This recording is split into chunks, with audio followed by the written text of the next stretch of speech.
Rakaat pertama kulhu, rakaat kedua dah apa-apa kulhu lagi, asal duha terjaga. Betul? Witir jangan lewat satu malam tidak witir, walaupun tidak tahajud. Iman sah witir tanpa tahajud? Boleh witir walaupun tidak tahajud, boleh witir walaupun tidak salat malam. Saya punya kebiasaan, habis isya sunnah ba'diyah, habis itu 3 rakaat sunnah witir, 2 rakaat muqaddimah witir, salam, baru 1 rakaat witir, sudah selesai. Saya beraktivitas kembali, ada jadual, ada ini, apa kemana saya pulang ke rumah istirahat. Kalau saya bangun tahajud, saya bisa tahajud, belum azan subuh saya masih bisa laksanakan tahajud, tapi tidak boleh witir lagi karena sudah witir duluan, sudah selesai. Rasulullah SAW bersabda, Inna Allah witir, yuhibbul witir fa'autiru. Allah maha witir, Allah cinta witir, jagalah witir. Amirul Mu'minin Umar bin Khattab ketika ditanya, kenapa wahai Amirul Mu'minin suka witir sebelum tidur? Kata beliau, saya khawatir meninggal dunia dalam keadaan tidur belum witir. Salat witir, kalau tidak berkesempatan salat malam tidak apa-apa, tapi sudah namamu tertulis ahli witir. Kalau bapak-bapak, ibu-ibu yang sudah biasa bangun tengah malam, suka bangun tahajud, sudah terbiasa, tidak apa-apa, boleh witir belakangan. Tapi kalau ada yang merasa kekhawatiran atau tahu dirinya suka malas, bangun tapi malas-malasan, berat untuk laksanakan, daripada kita ketiduran tidak salat sama sekali, mendingan witir amankan dulu, diamankan witirnya supaya tertulis namamu ahli witir. Kalau sempat tahajud syukur, tidak sempat alhamdulillah sudah tertulis nama kita ahli witir.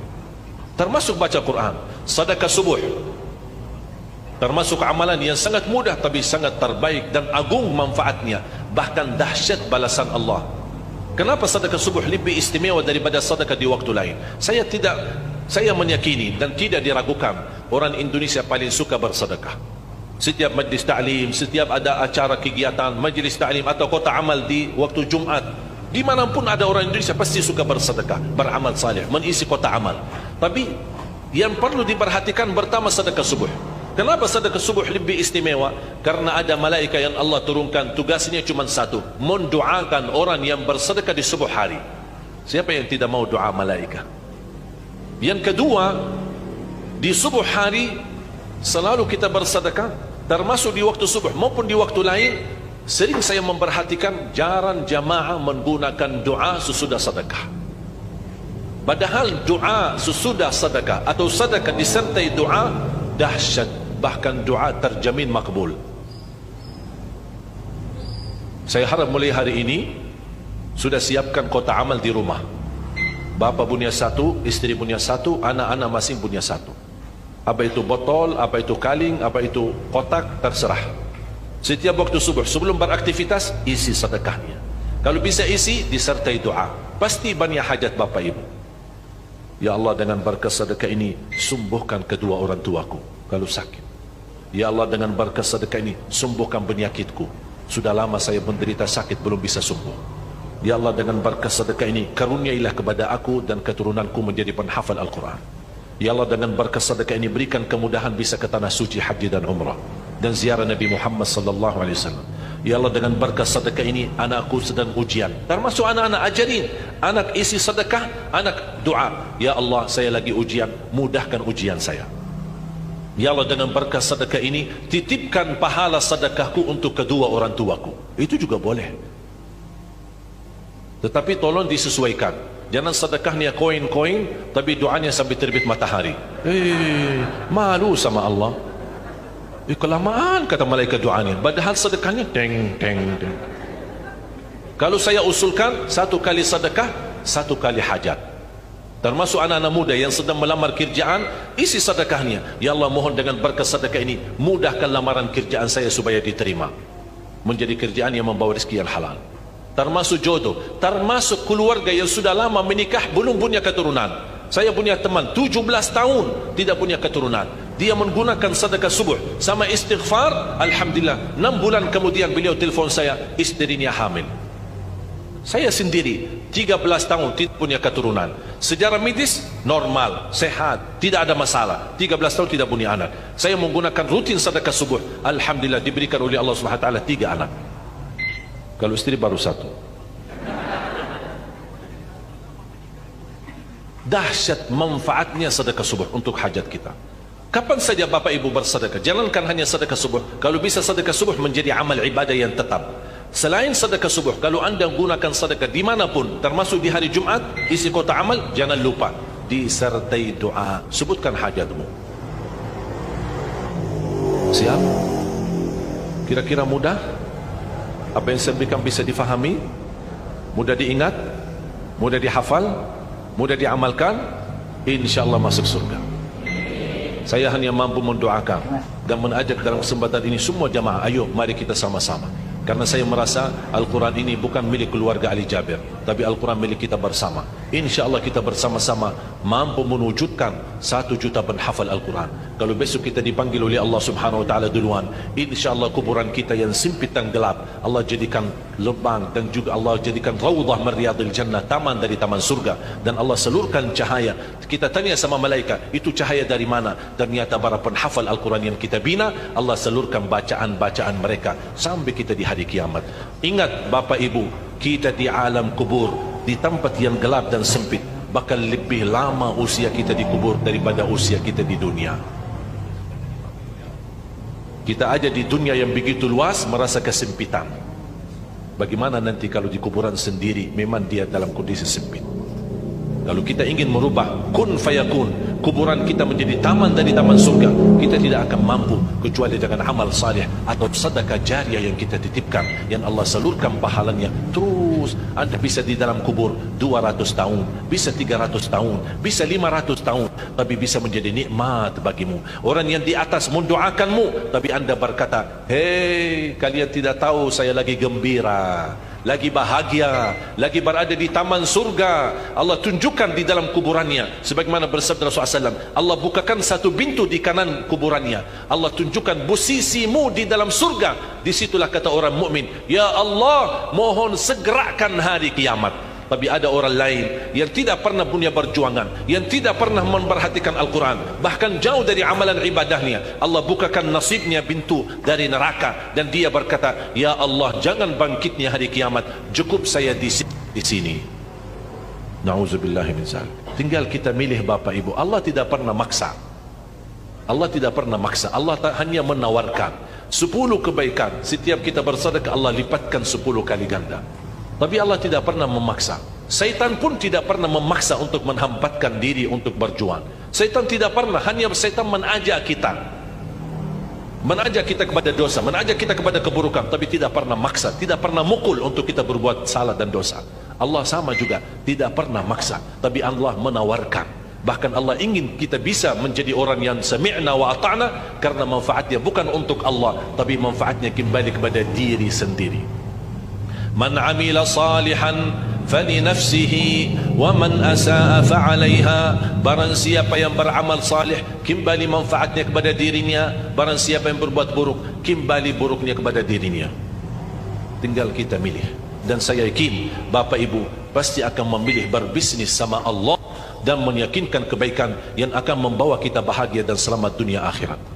Ya ayyuhalladzina amanu qu anfusakum wa ahlikum nara.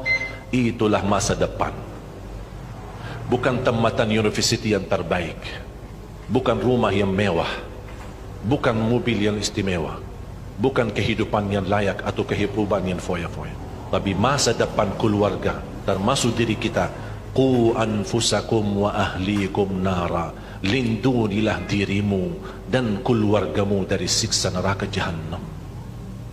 Saya akhiri satu cerita. Siti Aisyah radhiyallahu anha didatangi seorang ibu membawa 2 anak yatim, dan dia meminta makan, mencari Rasulullah. Kata Siti Aisyah, Rasulullah sedang keluar, apa yang saya bisa bantu? Kata ibu ini, kami lapar, minta makan. Siti Aisyah berkata, tunggulah sabar, saya akan bawakan makan. Masuk rumahnya Siti Aisyah.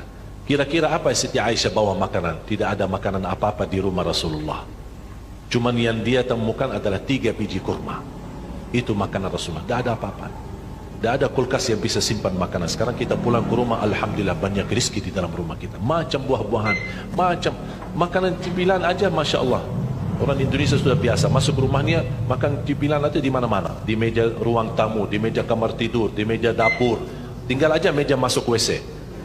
Di mana-mana ada makanan, ada kerupuk, ada pokoknya makanan ringan. Alhamdulillah, saking banyak rezeki berkah.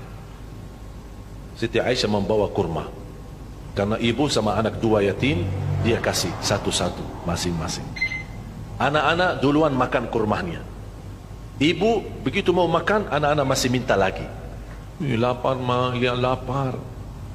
Ibu kan orangnya yang kasih sayang kepada anak. Apa yang dia lakukan ibu? Dia membelah kurma yang dia punya, dia belah bagi dua, dikasih kepada anaknya. Dia sendiri belum makan. Siti Aisyah melihat ibu melakukan itu, terharu dan menangis. Betapa luar biasa kasih sayangnya ibu. Mereka pergi. Tidak lama datang Rasulullah.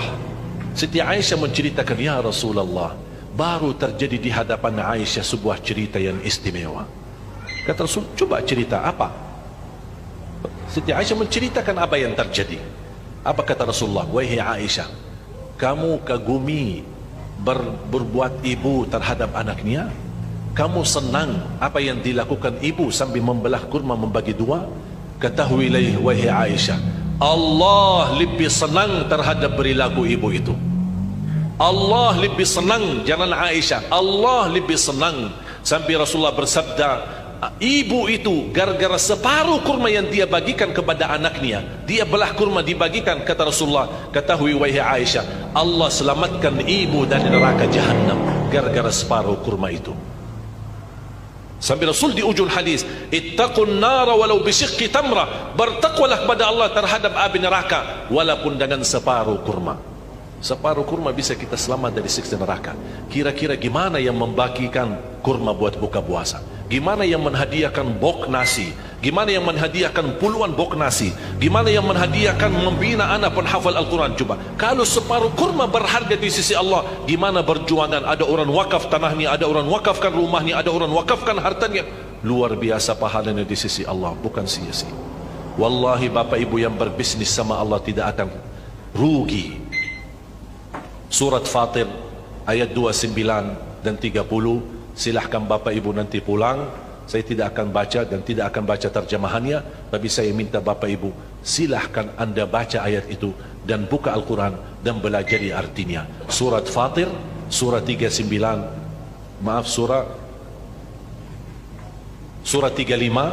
ayat 29 dan 30. Surah 35 ayat 29 dan 30.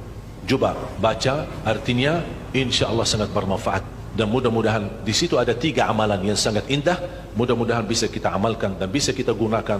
Insya Allah termasuk berbisnis sama Allah yang tidak akan ada ruginya, dan insya Allah akan dibalas oleh Allah dengan kebaikan dan kebahagiaan keselamatan dunia akhirat. Ya Allah ya Arhamar Rahimin, jadikan kami semua ahlul Quran, keluarga Al-Quran, berakhlak-akhlakul Quran, para pencinta Al-Quran, para penghafal Al-Quran yang mampu mengamalkan Al-Quran sesuai kemampuannya. Berikan kepada kami anak dan cucu penghafal Al-Quran yang mampu membanggakan kami di hadapan-Mu hari kiamat ya Rabbal Alamin.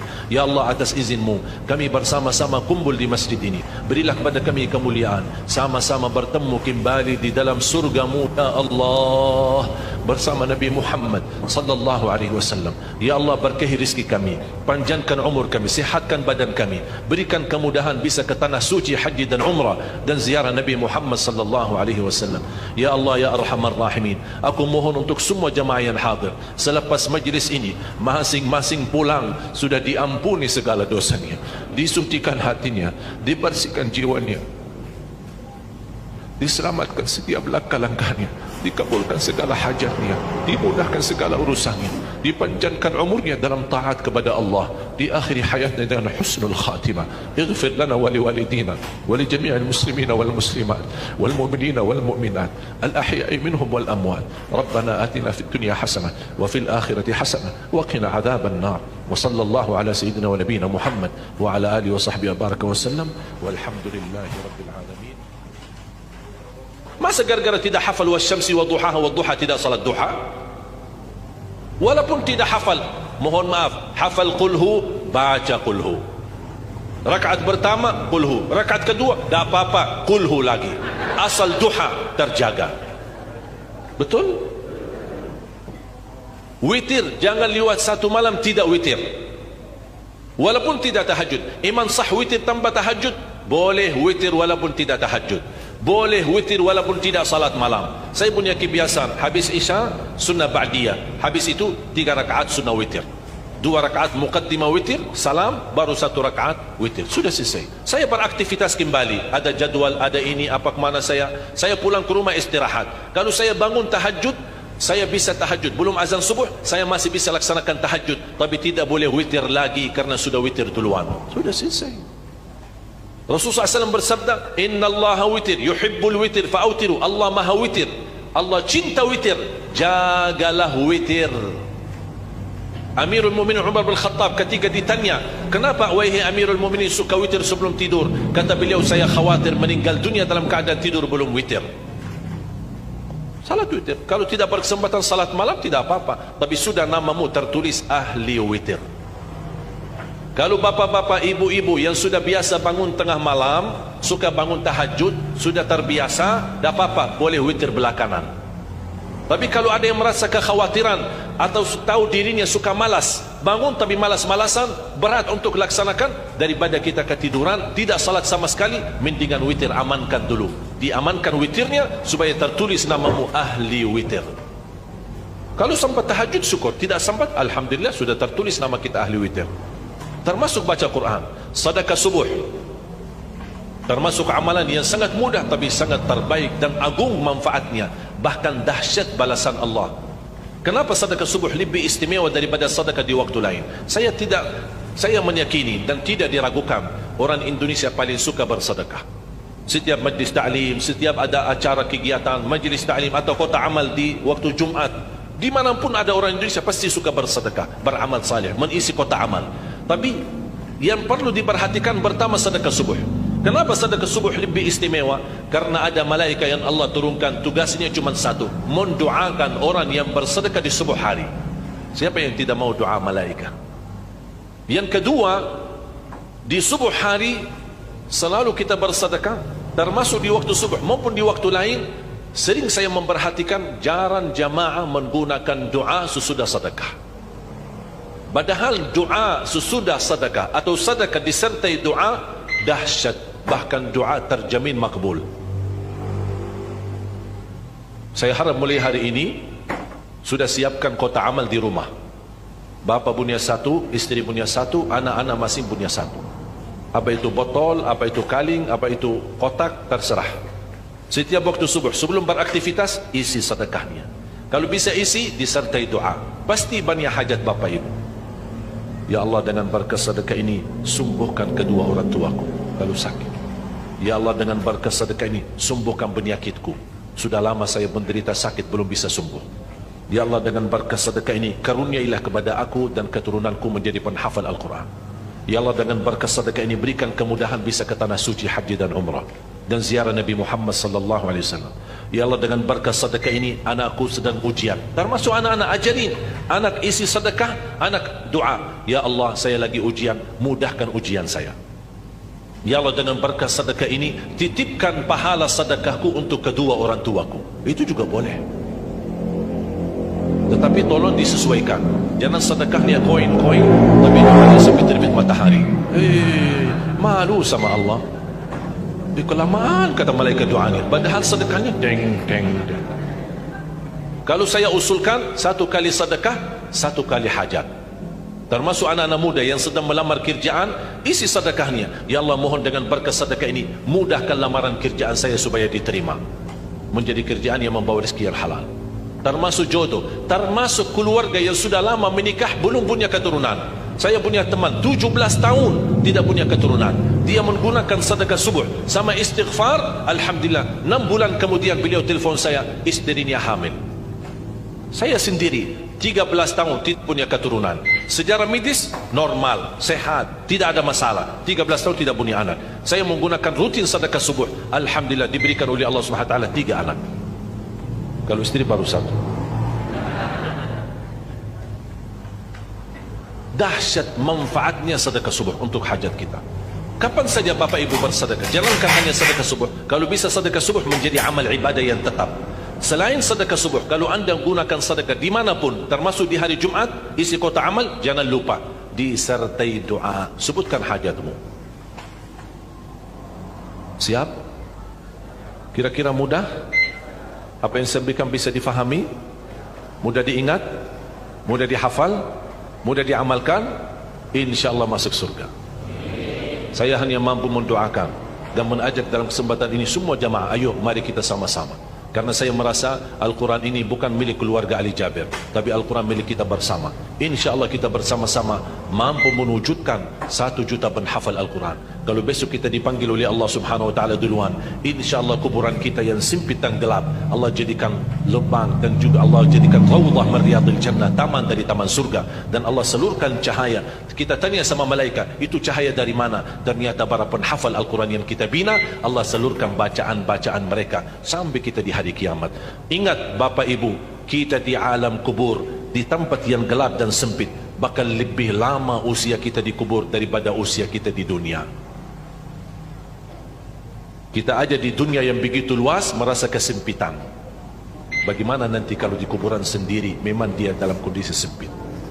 Kalau kita ingin merubah kun fayakun, kuburan kita menjadi taman dari taman surga, kita tidak akan mampu kecuali dengan amal salih atau sedekah jariah yang kita titipkan, yang Allah salurkan pahalanya terus. Anda bisa di dalam kubur 200 tahun, bisa 300 tahun, bisa 500 tahun, tapi bisa menjadi nikmat bagimu. Orang yang di atas mendoakanmu, tapi Anda berkata, hei, kalian tidak tahu saya lagi gembira, lagi bahagia, lagi berada di taman surga.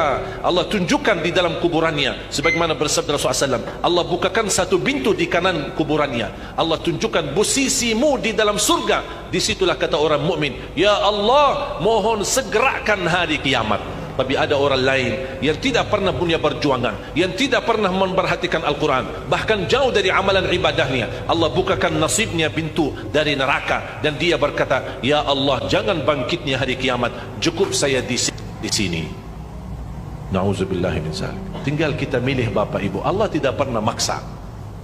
Allah tidak pernah maksa. Allah hanya menawarkan 10 kebaikan. Setiap kita bersedekah, Allah lipatkan 10 kali ganda.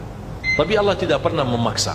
Syaitan pun tidak pernah memaksa untuk menghambatkan diri untuk berjuang. Syaitan tidak pernah, hanya syaitan mengajak kita kepada dosa, mengajak kita kepada keburukan, tapi tidak pernah maksa, tidak pernah mukul untuk kita berbuat salah dan dosa. Allah sama juga, tidak pernah maksa, tapi Allah menawarkan. Bahkan Allah ingin kita bisa menjadi orang yang sami'na wa ata'na, karena manfaatnya bukan untuk Allah, tapi manfaatnya kembali kepada diri sendiri. Man amila salihan falinafsihi wa man asaa fa'alaiha. Barang siapa yang beramal salih, kembali manfaatnya kepada dirinya. Barang siapa yang berbuat buruk, kembali buruknya kepada dirinya. Tinggal kita milih. Dan saya yakin Bapak Ibu pasti akan memilih berbisnis sama Allah dan meyakinkan kebaikan yang akan membawa kita bahagia dan selamat dunia akhirat. Ya ayyuhalladzina amanu qu anfusakum wa ahlikum nara. Itulah masa depan. Bukan tempatan universiti yang terbaik, bukan rumah yang mewah, bukan mobil yang istimewa, bukan kehidupan yang layak atau kehidupan yang foya-foya, tapi masa depan keluarga, termasuk diri kita. Qu anfusakum wa ahlikum nara. Lindungilah dirimu dan keluargamu dari siksa neraka Jahannam. Saya akhiri satu cerita. Siti Aisyah radhiyallahu anha didatangi seorang ibu membawa 2 anak yatim, dan dia meminta makan, mencari Rasulullah. Kata Siti Aisyah, Rasulullah sedang keluar, apa yang saya bisa bantu? Kata ibu ini, kami lapar, minta makan. Siti Aisyah berkata, tunggulah sabar, saya akan bawakan makan. Masuk rumahnya Siti Aisyah.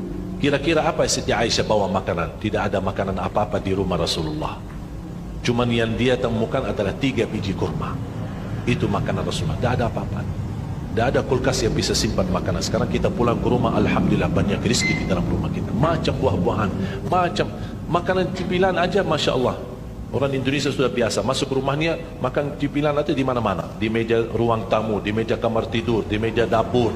Tinggal aja meja masuk WC. Di mana-mana ada makanan, ada kerupuk, ada pokoknya makanan ringan. Alhamdulillah, saking banyak rezeki berkah. Siti Aisyah membawa kurma karena ibu sama anak dua yatim, dia kasih satu-satu masing-masing. Anak-anak duluan makan kurmanya. Ibu begitu mau makan, anak-anak masih minta lagi. Lapar mah, dia lapar. Ibu kan orangnya yang kasih sayang kepada anak. Apa yang dia lakukan ibu? Dia membelah kurma yang dia punya, dia belah bagi dua, dikasih kepada anaknya. Dia sendiri belum makan. Siti Aisyah melihat ibu melakukan itu, terharu dan menangis. Betapa luar biasa kasih sayangnya ibu.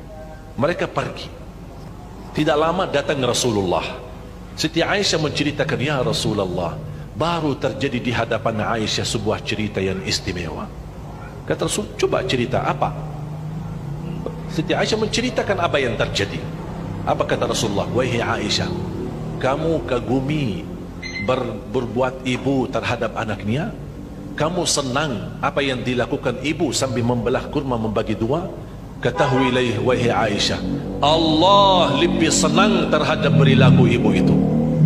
Allah lebih senang, jangan Aisyah, Allah lebih senang. Sampai Rasulullah bersabda, ibu itu gara-gara separuh kurma yang dia bagikan kepada anaknya, dia belah kurma dibagikan, kata Rasulullah, ketahui wahai Aisyah, Allah selamatkan ibu dari neraka Jahannam gara-gara separuh kurma itu. Sampai Rasul di ujung hadis, ittaqun nara walau bisyiqqi tamrah, bertakwalah kepada Allah terhadap api neraka walaupun dengan separuh kurma. Separuh kurma bisa kita selamat dari siksa neraka. Kira-kira gimana yang membagikan kurma buat buka puasa?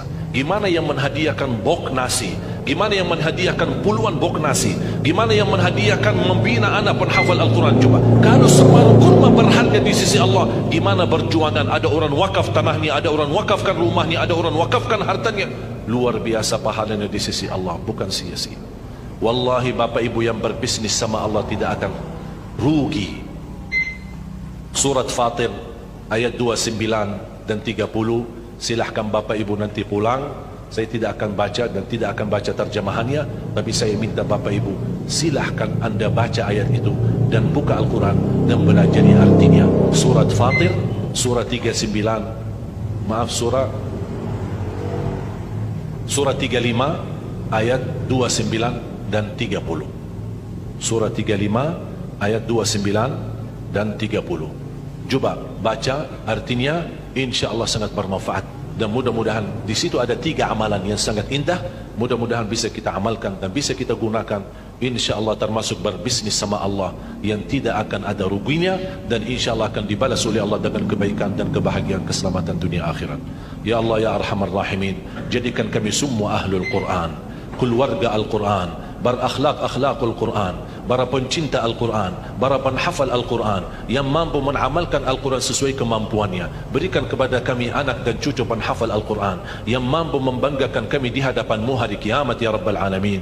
Ya Allah, atas izin-Mu kami bersama-sama kumpul di masjid ini. Berilah kepada kami kemuliaan, sama-sama bertemu kembali di dalam surga-Mu ya Allah bersama Nabi Muhammad sallallahu alaihi wasallam. Ya Allah, berkahi rezeki kami, panjangkan umur kami, sihatkan badan kami, berikan kemudahan bisa ke tanah suci haji dan umrah dan ziarah Nabi Muhammad sallallahu alaihi wasallam. Ya Allah ya Arhamar Rahimin, aku mohon untuk semua jemaah yang hadir, selepas majlis ini masing-masing pulang sudah diampuni segala dosanya, disucikan hatinya, dibersihkan jiwanya, diselamatkan setiap langkah-langkahnya, dikabulkan segala hajatnya, dimudahkan segala urusannya, dipanjangkan umurnya dalam taat kepada Allah, di akhir hayatnya dengan husnul khatimah. Ighfir lana wa liwalidina wa li jami'il muslimina wal muslimat wal mu'minina wal mu'minat al ahya'i minhum wal amwat. Rabbana atina fid dunya hasanah wa fil akhirati hasanah wa qina adzaban nar. Wa sallallahu ala sayyidina wa nabiyina Muhammad wa ala alihi wa sahbihi baraka wa sallam walhamdulillahi rabbil alamin. Laili idza saja. Masa gara-gara tidak hafal wasyamsi wa duhaha wa duha tidak salat duha? Walaupun tidak hafal, mohon maaf, hafal qulhu, baca qulhu. Rakaat pertama qulhu, rakaat kedua tak apa-apa qulhu lagi. Asal duha terjaga. Betul? Witir, jangan lewat satu malam tidak witir. Walaupun tidak tahajud. Iman sah witir tanpa tahajud? Boleh witir walaupun tidak tahajud. Boleh witir walaupun tidak salat malam. Saya punya kebiasaan, habis Isya sunnah ba'diyah, habis itu 3 rakaat sunnah witir, 2 rakaat muqaddimah witir, salam, baru 1 rakaat witir, sudah selesai. Saya beraktivitas kembali, ada jadwal, ada ini, apa kemana saya pulang ke rumah istirahat. Kalau saya bangun tahajud, saya bisa tahajud, belum azan subuh saya masih bisa laksanakan tahajud, tapi tidak boleh witir lagi karena sudah witir.